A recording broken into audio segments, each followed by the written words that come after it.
രക്തസാക്ഷികളെയും നവോത്ഥാനത്തെയും ഒക്കെ അനുസ്മരിച്ച് ജനാധിപത്യ മഹിളാ അസോസിയേഷൻ ചിട്ടപ്പെടുത്തിയ പശ്ചാത്തല ഗാനത്തോടെയായിരുന്നു കൊല്ലം ആശ്രാമം മൈതാനത്ത് മെഗാ തിരുവാതിര അരങ്ങേറിയത്.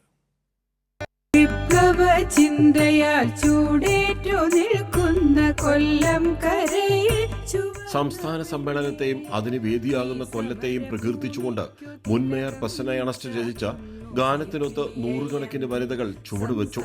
മങ്ങാട് SG ദീപൻ ചിട്ടപ്പെടുത്തിയ ഈ ഗാനത്തിൽ ജില്ലയിലെ രക്തസാക്ഷികളെയും സ്മരിക്കുന്നുണ്ട്.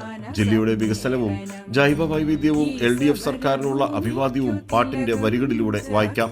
തീർച്ചയായിട്ടും കൊല്ലത്തിന്റെ ഒരു ചരിത്രം നമ്മൾ വരും തലമുറയ്ക്ക് പകർന്നു കൊടുക്കണം. ഇനി ഒരു 30 വർഷമോ 31 വർഷമോ കഴിഞ്ഞോ ഇതിവിടെ വീണ്ടും ഒരു സമ്മേളനം വരുമ്പോൾ തീർച്ചയായിട്ടും ഇത് എല്ലാവരുടെയും മനസ്സിൽ, ഇപ്പോൾ ഞങ്ങളുടെ കൂടെ 5ാം ക്ലാസ്സിൽ പഠിക്കുന്ന ലുബിന മുതൽ 7ാം ക്ലാസ്സിൽ പഠിക്കുന്ന കുട്ടികളും അതുപോലെ 70 വയസ്സ് കഴിഞ്ഞ ഒരമ്മ സഹിതം ഞങ്ങളോടൊപ്പം ഉണ്ട്.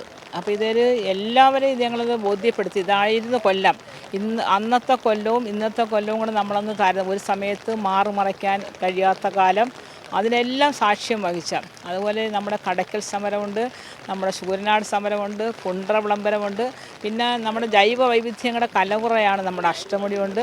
അങ്ങനെ എല്ലാം കൂടെ കോർത്തിണക്കിക്കൊണ്ട് ഒരു ചരിത്രത്തെയാണ് നമ്മളിവിടെ അവതരിപ്പിച്ചത്. ആകാശത്തേക്ക് ചുവന്ന ബലൂണുകൾ പറത്തിയായിരുന്നു തിരുവാതിരയുടെ ഉദ്ഘാടനം. സംസ്ഥാന സമ്മേളന സംഘാടക സമിതി convener S. Sudevan, M. Naushad MLA, MH Shariar, മുൻ മേയർമാരായ പ്രസന്ന അണസ്റ്റ്, സബിത ബീഗം, ജനാധിപത്യ മഹിളാ അസോസിയേഷൻ സംസ്ഥാന പ്രസിഡന്റ് സൂസൻ കോടി, ജില്ലാ president S. Geethakumari, secretary Suja Chandrababu തുടങ്ങിയവർ നേതൃത്വം നൽകി.